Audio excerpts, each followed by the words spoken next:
ក្នុងអំឡុងពេលប៉ុន្មានឆ្នាំកន្លងមកនេះប្រទេសកម្ពុជាកំពុងមានការផ្លាស់ប្រែយ៉ាងឆាប់រហ័សបន្ទាប់ពីរបបខ្មែរក្រហមនិងសង្គ្រាមស៊ីវិលមក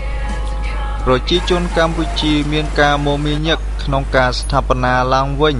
នៅជីវិតរស់នៅនិងសង្គមមានប្រជាជនប្រហែល14លាននាក់កំពុងរស់នៅក្នុងប្រទេសកម្ពុជាហើយមានការកើនឡើងជាបន្តបន្ទាប់មានប្រជាជនប្រមាណ 80% កំពុងរស់នៅតាមជនបទនៅឡើយប៉ុន្តែប្រជាជននៅទីប្រជុំជនវិញមានការកើនឡើងយ៉ាងរហ័សខណៈពេលដែលមានយុវជននិងយុវនារីនាំគ្នាមកទីក្រុងដើម្បីរកការងារធ្វើនិងបន្តការសិក្សាបរិមាណនៃគ្រិស្តសាសនានៅក្នុងប្រទេសកម្ពុជាមានការផ្លាស់ប្រែក្នុងអំឡុងពេលប៉ុន្មានឆ្នាំកន្លងមកនេះ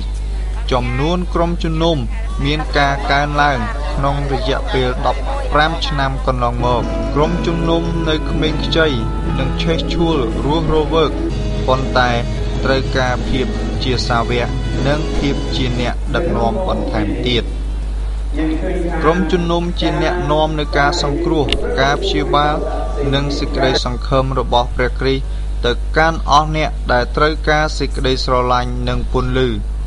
មានប្រជាជនកម្ពុជាតិចជាង 2% មាននៅសេចក្តីជំនឿលើព្រះយេស៊ូវគ្រីស្ទមានរាប់ពាន់ភូមិទៀតមិនទាន់មានក្រុមជំនុំឬវត្តមានគ្រីស្ទបរិស័ទ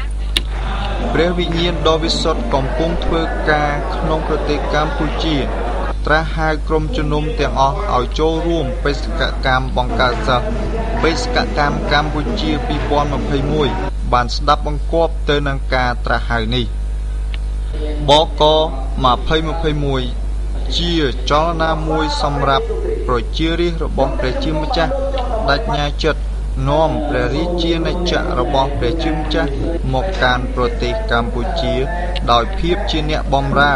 និងលះបង់បក